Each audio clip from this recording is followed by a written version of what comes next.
بلوچستان کے شہر کلات سے ہمارے گدروشیا پوائنٹ کے نمائندہ نائب اسرار مینگل کی رپورٹ کے مطابق کلات پاکستان پیپلز پارٹی کے سینئر رہنما نواب زادہ میر شعیب جان ظاہری سے ظاہری ہاؤس میں کلات کے صحافیوں کے ایک وفد نے ملاقات کی۔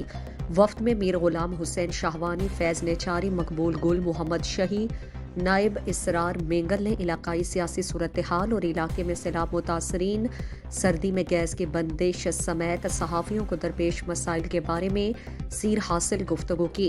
اس موقع پر نواب زادہ میر شعیب جان ظاہری نے بات چیت کرتے ہوئے کہا کہ حالیہ سیلاب میں بڑی تعداد میں لوگوں کے مکانات اور زرعی زمینوں کو کافی نقصان پہنچا، مگر حکومت کی عدم توجہی اور سست روی کی وجہ سے سیلاب متاثرین بے یار و مددگار کھلے آسمان تلے رہنے پر مجبور ہیں۔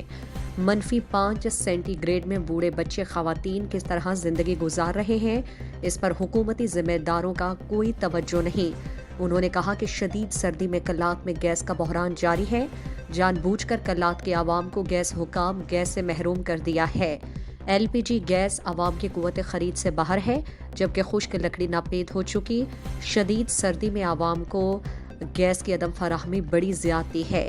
کلات کو 8 پاؤنڈ گیس کی ضرورت ہے، جبکہ گیس حکام گیس نہیں دے رہے، جبکہ ماہانہ ہزاروں روپے کے بل عوام ادا کر رہے ہیں۔ صحافی عوام کے زبان ہوتے ہیں، عوام کے مسائل کو اجاگر کرنے اور حکام بالا تک پہنچانے۔ کلات کے صحافیوں نے ہمیشہ مثبت کردار ادا کیا ہے۔ صحافیوں کے بنیادی مسائل حل کرنا حکومت کی ذمہ داری ہے۔ مزید دلچسپ معلومات اور خبروں سے آگاہ ہونے کے لیے Gedrosia point Facebook page, Instagram, Twitter کو فالو اور یوٹیوب چینل کو سبسکرائب کریں۔ بیل آئیکن بٹن دبانا نہ بھولیں تاکہ مکران سمیت بلوچستان کی خبروں سے جڑے رہیں۔